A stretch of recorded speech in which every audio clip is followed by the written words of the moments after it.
पुणे महानगरपालिकेने शहराच्या अनेक भागातील अतिक्रमणावर हातोडा फिरवलाय। पुण्यातील प्रसिद्ध अशा गुडलक आणि वैशाली हॉटेलवर सुद्धा महापालिकेने बुलडोझर चालवला।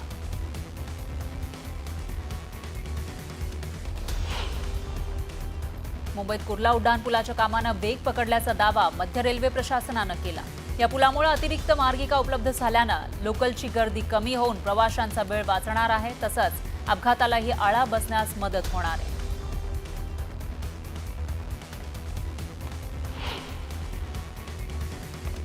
नवी मुंबईतील ग्राहकांसाठी आता घर खरेदी करण्याची प्रक्रिया अधिक सुलभ झाली आहे। 1 मे पासून ठाण्यासह राज्यातील सर्व जिल्ह्यांमध्ये याची अंमलबजावणी सुरू करण्यात आली आहे। त्यामुळे नवी मुंबईमध्ये कुठेही घर किंवा इतर मालमत्ता खरेदी केल्यास त्याची नोंदणी जिल्ह्यातील कोणत्याही कार्यालयामध्ये करणं शक्य झालंय।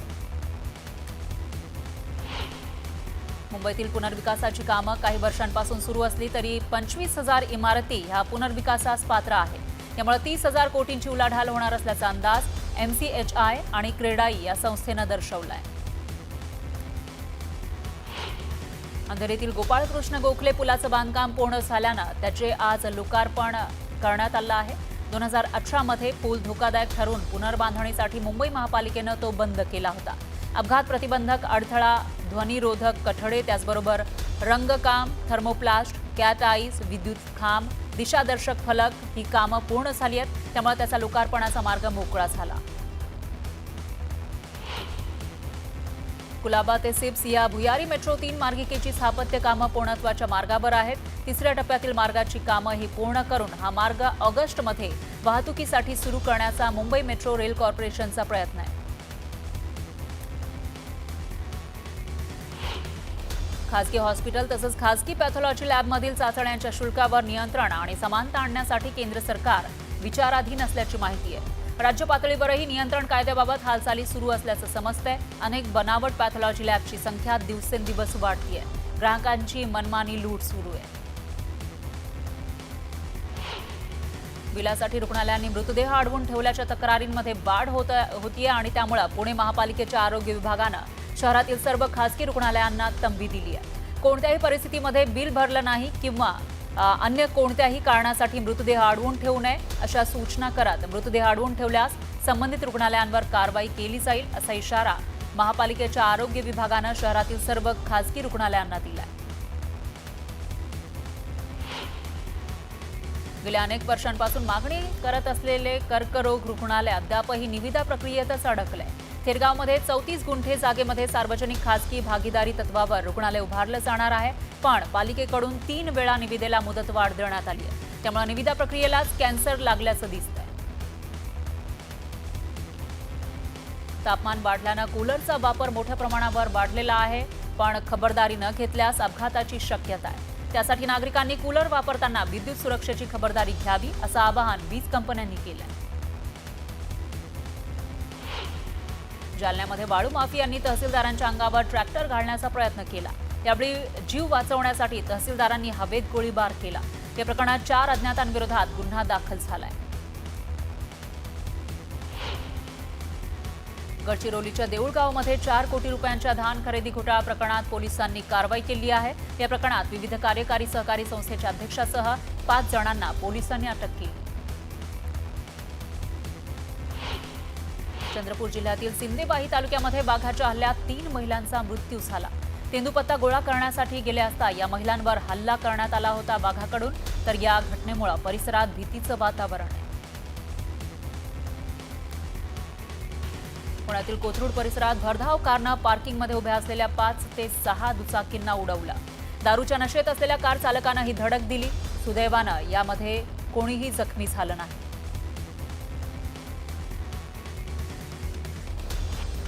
रायगड जिल्ह्यातील माणगावमध्ये चोरी करण्यासाठी आलेल्या चोरट्यांनी महिलेला मारहाण केली। या मारहाणीमध्ये महिलेचा मृत्यू झाला। चोरट्यांनी 48,400 रुपयांचा ऐवज लंपास केला। सातारा लोणंद मार्गावरील सालपे गावाजवळील मिनी ट्रॅव्हल्स आणि ट्रकचा अपघात झाला। या अपघातात 3 जणांचा मृत्यू झाला तर 8 जण जखमी झाले। माझाही पक्ष आहे, पक्षाला पक्षाप्रमाणे वागणूक मिळायला पाहिजे, महादेव जानकर यांनी ही खदखद व्यक्त केली आहे। दरम्यान महादेव जानकर महायुतीतून मवियासोबत जाण्याच्या चर्चांना उधाण आलंय।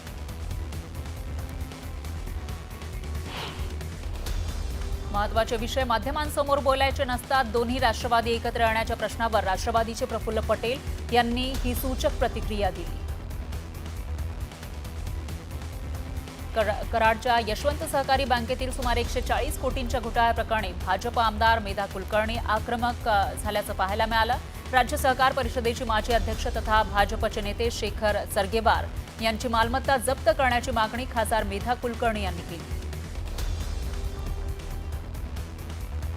साताऱ्यातील वाडा माझा नाही तर सर्वांचा आहे असं म्हणत सोलापूरमध्ये उदयनराजे भाषण करताना भावुक झाले.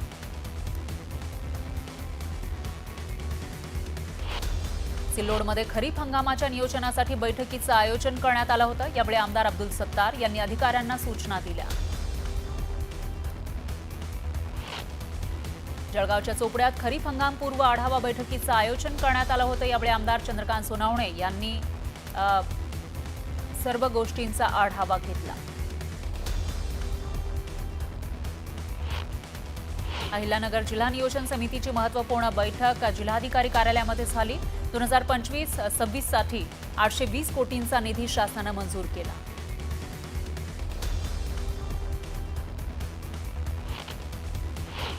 बुलढाणा जिल्ह्यातील शेगावात तेली समाजाचं पहिलं राज्यस्तरीय अधिवेशन झालं. भाजप आमदारासह अनेक तेली समाज बांधव या अधिवेशनाला उपस्थित होते. पंढरपूरच्या खर्डीमध्ये नरसिंह जयंती साजरी करण्यात आली. यावेळी मोठ्या संख्येनं नागरिकांनी हजेरी लावली. सोलापूर कृषी उत्पन्न बाजार समितीच्या सभापतीपदी काँग्रेसचे माजी आमदार दिलीप माने यांची निवड झाली, तर उपसभापतीपदी भाजप नेते सुनील कळके यांची निवड करण्यात आली. परभणीमध्ये वाहतूक पोलिसांकडून विशेष मोहीम राबवण्यात येते. बेकायदेशीर वाहन चालक जे आहेत त्यांच्यावर कारवाई केली जाते. सांगली महानगरपालिकेनं संभाव्य मान्सून लक्षात घेता नाले सफाईला सुरुवात केली आहे. 1.5 महिन्यात 65 किलोमीटरचे नाले स्वच्छ केले जाणार आहेत. भारतानं जागतिक स्तरावरील कबड्डी स्पर्धेत चमकदार कामगिरी करावी यासाठी खेळाडूंना प्रशिक्षण दिलं जाणार आहे. याबाबत पिंपरी चिंचवडमध्ये बैठक झाली. क्रीडा भारतीतर्फे गाव तिथं कबड्डी ही संकल्पना राबवली जाणार.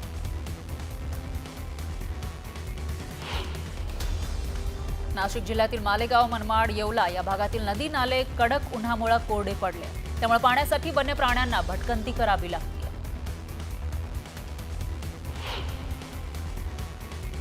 बीडमध्ये हॉर्न वाजवल्यानं बस चालकाला बेदम मारहाण करण्यात आली. जखमी बस चालकाला उपचारासाठी रुग्णालयात दाखल करण्यात आलं. दरम्यान फरार टेम्पो चालकाचा पोलिसांनी शोध सुरू केलाय. तर बीडमध्ये हॉर्न वाजवल्यानं बस चालकाला ही मारहाण झाली होती. कणकवलीच्या गोवर्धन गोशाळेचं उद्घाटन करण्यात आलं. मुख्यमंत्री फडणवीस यांच्या हस्ते हे उद्घाटन करण्यात आलं.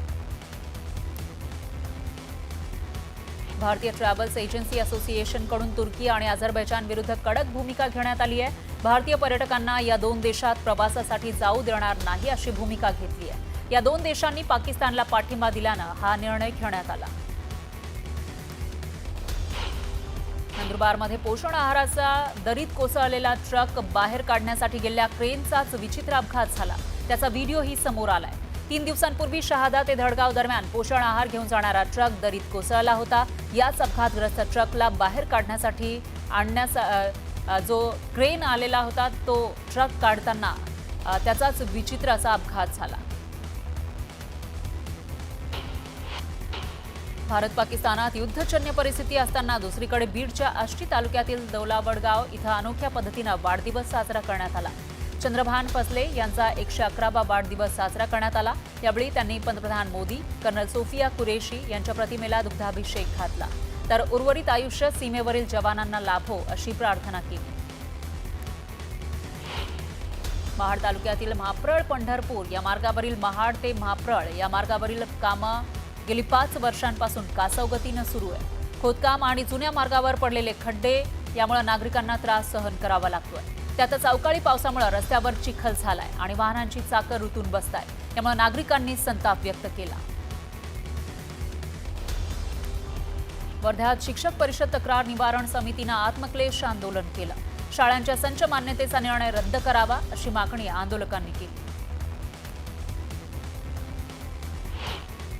नाशिक जिल्ह्याच्या ग्रामीण भागात अवकाळी पावसामुळे शेतीला मोठा फटका बसलाय. तब्बल 3,307 हेक्टरवरील पीक आणि फळबागा उद्ध्वस्त झाल्या. 527 गावातील 14,000 शेतकऱ्यांचं नुकसान झालंय.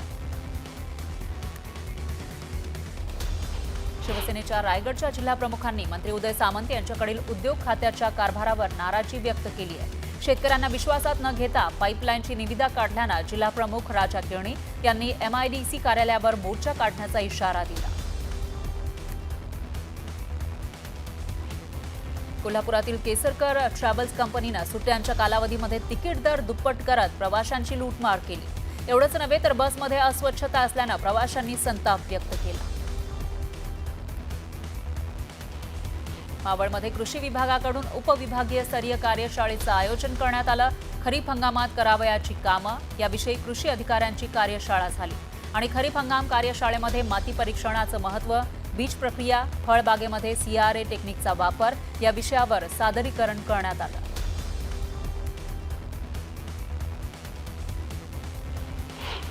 सिल्लोड तालुक्यात अवकाळी पावसानं जोरदार हजेरी लावली. अवकाळीमुळे शेती पिकांचं मोठं नुकसान होण्याची शक्यता आहे. त्यामुळे शेतकरी चिंतेत सापडलाय.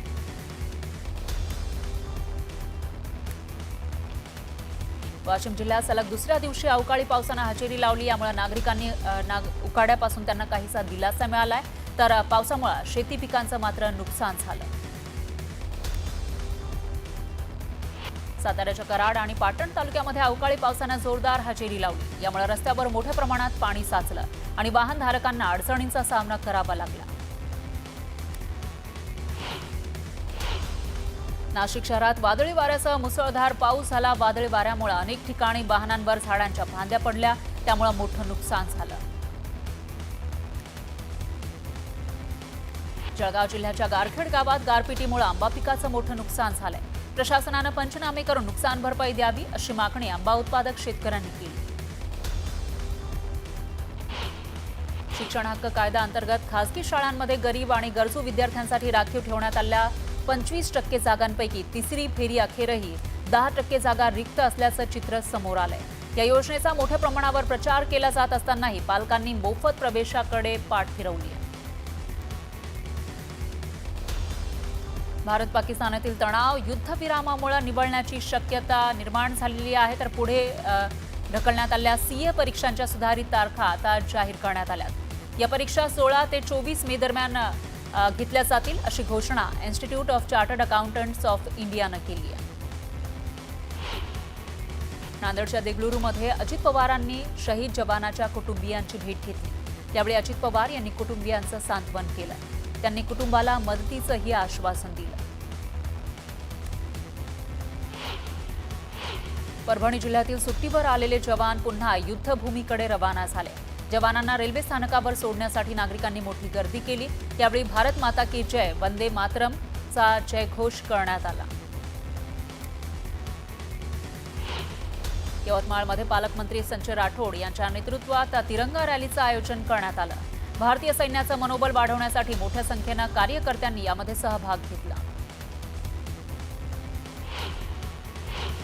इंदापूरमध्ये तिरंगा रॅलीचं आयोजन करण्यात आलं होतं. यात सैन्य सेवेतील माजी सैनिकांसह मोठ्या संख्येनं नागरिकांनी सहभाग घेतला. दरम्यान भारत मातेचा जोरदार जयघोष करण्यात आला. जालन्यात वंचित बहुजन आघाडीच्या वतीनं तिरंगा रॅली काढण्यात आली. पहलगाम हल्ल्यातील पर्यटकांना श्रद्धांजली वाहण्यासाठी ही रॅली काढण्यात आली. सांगली जिल्ह्याच्या वाळवा इथं तिरंगा रॅली काढण्यात आली. यावेळी हातात तिरंगा घेऊन भारत मातेच्या घोषणा देण्यात आल्या.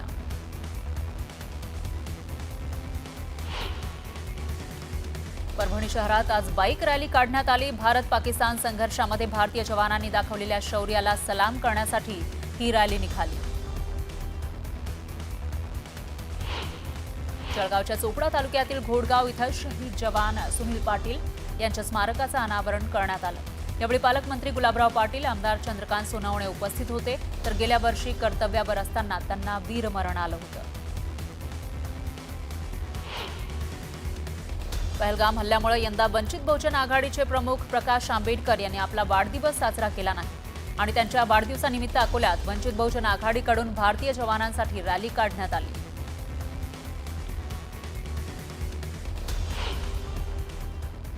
पाहुयात पुढची बातमी। मालवणच्या राजकोट किल्ल्यावरील छत्रपती शिवाजी महाराजांच्या पुतळ्याचं अनावरण करण्यात आलं। हा पुतळा किमान 100 वर्ष कुठल्याही वातावरणात टिकेल असं मुख्यमंत्र्यांनी अनावरण सोहळ्यादरम्यान सांगितलंय।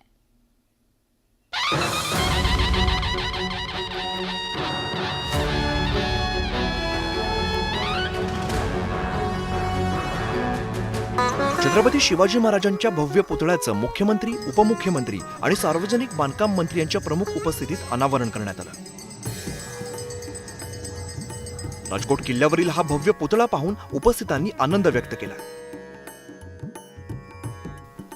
छत्रपती शिवाजी महाराजांचा हा पुतळा अनेक पिढ्यांना शौर्याची प्रेरणा देईल असं मत नेत्यांनी व्यक्त केलं।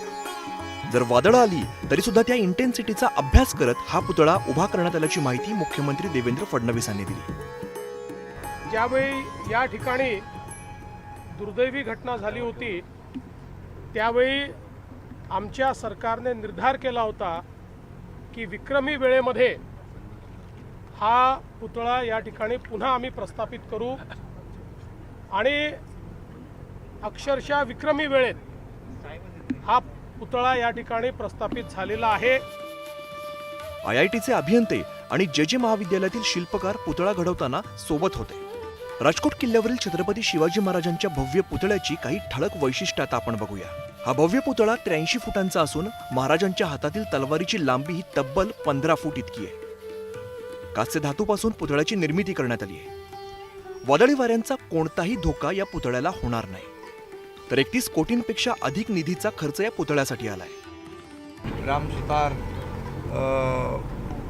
यांना तत्काळ फोन केला आणि त्यांनी देखील तत्काळ सांगितलं अगदी रेकॉर्ड टाईममध्ये हा पुतळा आम्ही उभा करू आणि खऱ्या अर्थाने आज पाहतोय की भव्य दिव्य असा छत्रपती शिवाजी महाराजांचा पुतळा उभा झालेला आहे।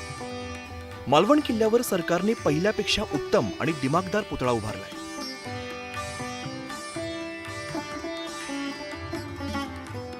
हा पुतळा लवकरात लवकर होईल आणि तो दिमागदार असेल असं आश्वासन सरकारकडून देण्यात आलेलं होतं। त्या आश्वासनाची आता पूर्तता करण्यात आली आहे। Bureau report, news 18 Lokmat.